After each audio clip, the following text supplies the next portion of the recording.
Yang 200 juta itu mungkin abang bisa menjelaskan yang buat anak-anak itu. Sebenarnya kan ini dari awal kan sudah diminta ya. Dalam ruang tertutup juga udah dimintakan itu. Artinya berapa sih sebenarnya real pengeluaran anak-anak ini?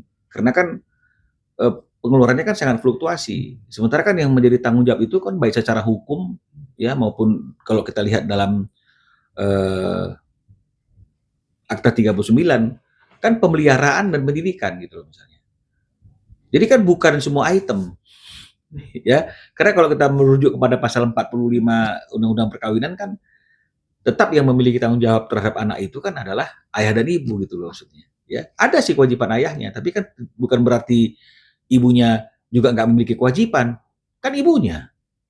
Masa nggak ada kewajiban gitu artinya? Masa hanya menemani saja? Itu bisa dilakukan oleh babysitter. Kan begitu. Nah, jadi oleh karena perinciannya itu selama ini tidak pernah fix ya dan berubah-ubah, wajar dong kalau misalnya Ruben bilang mana nih perinciannya ya. Terus kemudian masalah pemakaian kartu kredit gitu misalnya yang ditagihkan ini setengah dari yang dipakai untuk anak-anak kan untuk anak-anak lagi nih.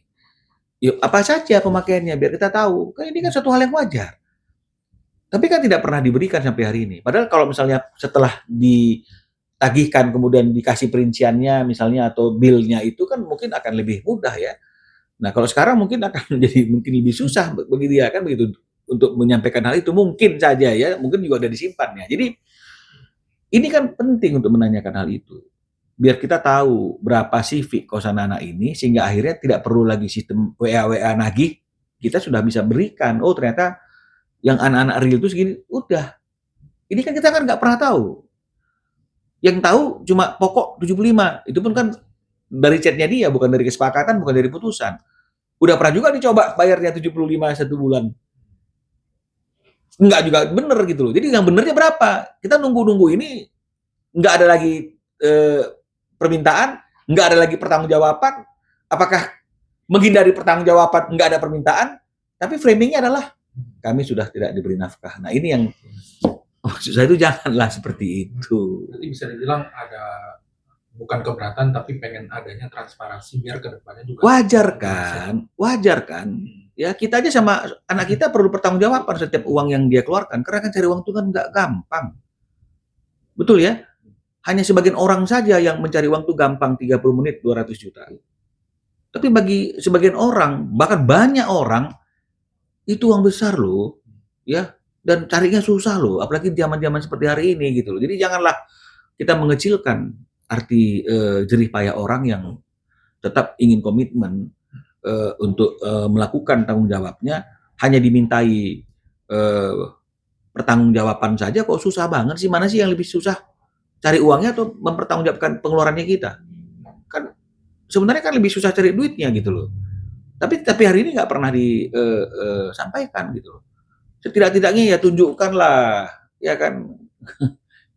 Kalau misalnya nggak mau ke media, ya tunjukkanlah atau nggak mau ke publikasi apa di ruang publik misalnya tunjukkanlah kirim surat lah misalnya ke Ruben langsung atau ke kuasa hukumnya ini perinciannya dari tahun 2024 misalnya kan 2025 kan begitu ya setahun ini ya kartu kredit ini tagihan totalnya ini pemakainya ini kan sebenarnya kan ada datanya pasti itu.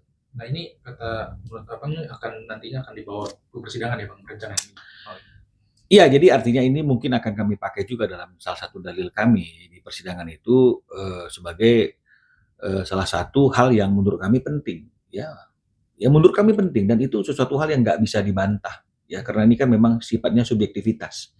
Ya, pentingnya itu kan subjektivitas. Mungkin bagi sebagian orang yang merasa tidak ingin mempertanggungjawabkannya itu nggak penting. Bagi orang-orang yang pendukung-pendukung merasa itu tidak perlu dipertanggungjawabkan itu nggak penting. Tapi itu ungkit-ungkit ini bagi kami ini suatu hal yang penting. Kenapa penting? Karena ini untuk menunjukkan, untuk mengukur amanah nggak orang yang diberikan amanah ini dalam bukan hanya mengasuh anak, tapi dalam hal mengelola keuangan yang diperuntukkan untuk anak. ini tanggung jawabkan ya bang. Iya, kalau nggak bisa dipertanggungjawabkan berarti kan nggak amanah.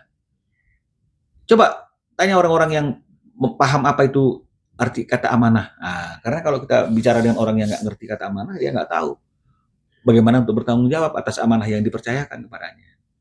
Bang, soal sebelum dilempar ke auditor, mungkin auditor independen itu, dari pihak abang udah punya perhitungan belum dari sejak perceraian sampai sekarang tuh ada berapa miliar untuk pembelian anak yang sudah Belum. Bang. Ya, artinya karena memang Ruben tuh ikhlas. Selama ini ngeluarin aja gitu. Ya, Ruben tuh ikhlas ya. Artinya tuh kami tidak Ruben tidak pernah berhitung ya berapa sih total yang udah dikeluarkan gitu. Kan untuk anak. Kan Ruben ayahnya. Kan begitu. Jadi nggak pernah berhitung ya.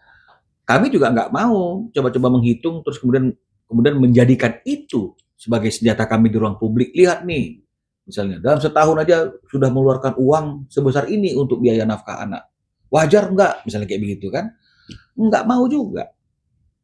Makanya kami tidak pernah juga menjumlahkan, meskipun banyak juga artinya teman-teman di luar sana yang membuat perhitungan, bahkan pakai variabel-variabel rumus-rumus itu, sehingga akhirnya mereka punya angka yang real. Dalam setahun itu Ruben sudah keluar uang berapa banyak, tapi kami nggak mau. Ya kami hanya menunggu dari mereka saja, benar nggak uang-uang itu digunakan hanya untuk kepentingan anak. Kalaupun memang tidak, misalnya ya jujur lah, ya oh iya kemarin kepake untuk kepentingan pribadi, nggak ada masalah juga Rubennya. Tapi paling tidak Ruben punya pertanggungjawaban yang dia bisa lihat, oh ternyata real anak per bulan itu sekian. Jadi nggak didasarkan lagi kepada tagihan yang dibuat oleh mereka dan tagihan-tagihan yang selama ini, tapi dari pertanggungjawaban itu aja Ruben bisa menyimpulkan, kan begitu. Ini yang kita tunggu sih sebenarnya. Berarti membantah ya Bang, terkait anggapan bahwa Ruben tidak mampu untuk alasan meminta audit itu ya Bang? Enggak. Ini kan bukan masalah ketidakmampuan. Ini terlalu melebar ini.